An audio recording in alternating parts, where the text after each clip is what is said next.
Welcome to Sunday Reach on the Dominican Friars of the Province of India.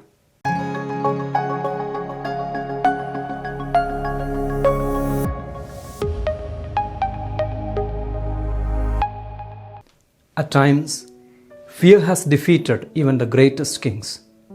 King Ahaz in the 8th century BC was greatly troubled by the Syro-Ephraimite war. Judah was caught in a terrifying situation. To the north, a coalition of neighboring kings, Syria and Israel, was marching to depose Ahaz. The Assyrian Empire was becoming a global superpower of the day. Ahaz feared that the same fate of destruction that threatened Israel would soon sweep over Judea. In this moment of political collapse, the prophet Isaiah offers a sign. But Ahaz refuses. He masks his fear with a fake piety, but in truth it was a failure of his responsibility. Ahaz had already placed his trust in a military alliance with the brutal Assyrian Empire. He preferred a power structure he could negotiate with over a grace he had to wait for. He chose to be a shaken reed that moves with the wind of politics rather than the solid rock of God's presence. However, God gave him a sign, a mother and a child. In the original Hebrew, the word is Almah, a young woman of marriageable age. Isaiah was not predicting the rise of a great military king. He was offering a biological clock. He was telling the king, from this moment, while a child is conceived, born, and reaches the age of moral discernment, roughly 12 years, the invading armies you fear will be gone. This historical Emmanuel, perhaps Ahaz's son Hezekiah or Isaiah's own son, was a message of providence. God was telling Ahaz that salvation is found in the continuity of life and growth, not in the violent alliance of empires. The meaning, God with us, Emmanuel, was a message of providence flowing through the natural ups and downs of time. God was telling Ahaz that salvation is found about 200 years before Jesus, when the Hebrew Bible was translated into Greek. Almah got changed into Parthenos in Greek, meaning virgin. Matthew relied on this to identify Jesus as the true Emmanuel among us. Throughout the Bible, gift of the child is never just a miraculous biological event. Whether it is Samuel or Samson, they were set apart from the womb. Or John the Baptist and Jesus, the phrase, "the child shall be," acts as a commissioning. These children were born with a special vocation. Their life belongs to God's purpose, not just their parents' desires. By starting with a baby, God intentionally bypasses the adult power structures of the day, the generals, the kings, and the bankers, to start something new through the most vulnerable form of human life. When the appointed time came, the mother receives the will of God in humility, and the child becomes the consolation of many.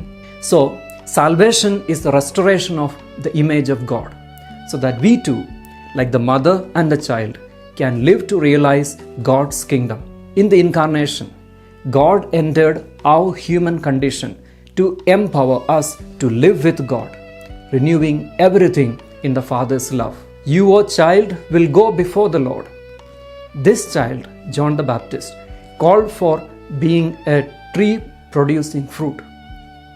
Salvation must be received and then born as fruit. When freedom in grace is not taken seriously and live it, there will be no child and mother as a sign. Ahaz chose an alliance with Assyria, a temporary solution that ensured a power structure but eventually invited his own destruction. If we treat the Emmanuel prophecy simply as a beautiful image of the past, we lose the sign. The sign disappears when we stop creating the conditions of grace and peace that allow life to flourish. We often distort the birth of the Savior into an image of a cosmic eraser of all evils.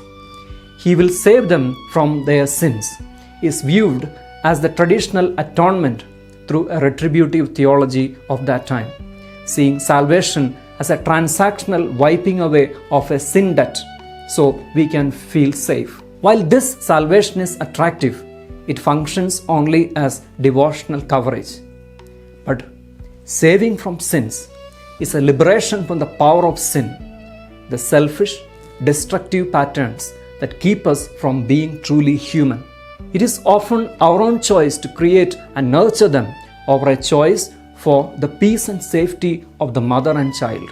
If we choose for salvation, it opens consolation and healing, gradual and constant. Emmanuel is not a name, it is a continuing presence, God's assurance. It is the action of God being with us, which demands our action of being with one another. The baby in the manger is not a passive symbol of innocence, but a sincere responsibility. Here at the manger, the child given to us is not a miracle child of a magical salvation. He is the birth of a new possibility for humanity. The grace of the nativity, found in that stable in Bethlehem, calls us to raise grace structures. It calls us to build social, personal, and spiritual systems that reflect the freedom of grace. Approaching the manger of Bethlehem, do not just carry a beautiful image of a manger in your heart, nor the amazement of beautiful decorations and massive cribs. Carry the responsibility the manger adds to us.